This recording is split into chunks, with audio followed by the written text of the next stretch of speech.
እዚኹም ትሪእዎ ዘለኹም ብሲኤምዲ ወይ ኮማንድ ፕሮምፕት ተጠቂሙ ዝረአ ዘሎ ማለት ዋን ክሊክ ዶት ሲኤምዲ ኢልና ሴቭ ዝገበርናዮ ፋይል ማለት እዩ። እሳ ራይት ክሊክ ጌርና እዚ ራን ክንገብሮ ከለና እዛ ዝኒኣ ትመፀልና ኣላ ማለት እዩ። ኣክቲቬቲንግ ኦፊስ ዘሎ ካብኡ እዚኣ እታ ኪ ኣክቲቬት ምዃኑ ሰክሰስፉል ፕሮዳክት ኣክቲቬሽን ሰክሰስፉል ማለት እንደልዮ ዘለና ተጠቂሙ ኣክቲቬት ወይ ከዓ ተፈቒድልና ከም ፍቃድ ክፉት ጌርና ኣለና ማለት እዩ። ስለዚ እዚኣ ናዓት እያ ሕዚ ተመሊስና ናብ ማይክሮሶፍት ካብ ኦፊስ ፕሮግራማት ሓደ እየን። ንኣብነት ኤክሰል ክኾን ይኽእል እዩ፣ ወርድ ክኾን ይኽእል፣ ፓወርፖይንት ንኣብነት ማን ፋይል ፓወርፖይንት ትኸፍትዎ እሞ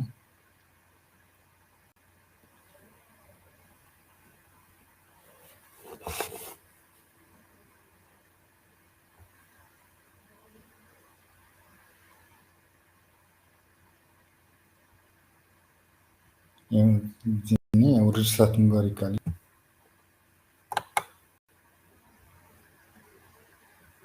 ያው ትቀይሕ ዝነበረ ሕዚ ናብ ፃዕዳ ተቀይር ኣሎ ግን ያው ኣብ ኣካውንት ሙሉ ብሙሉ ታች ምዃኑ ንርኢ ኢና።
ያው ፕሮዳክት ክንትሪኦ ዘለኹም ኣክቲቬትድ ኮይኑ ማለት ፕሮዳክት ኣክቲቬትድ እኒአ። ስለዚ ብዘይ ምንም ገረብ ዝመጠንቀቕታ ማስጠንቀቂያ ወይ መስጠንቀቕታ ዝመፀና ዝነበራ ደጊሙ ኣይመፀናን ክሳብ ዝሓባሩ ወይ ካብኡ ዝሐሸ ካብ 2013 ዝሐሸ ናይ 2018 ወይ ከምኡ ድሓረይ ካብኡ ዝሐሸ ሌተስት ዝኾነ ኣብ ኢንስታ ክንገብሮ ተዘይኮይኑ እዚ ፕሮዳክት እዚ ደጊሙ ዝጥይቐና ግዜ የለን ማለት እዩ።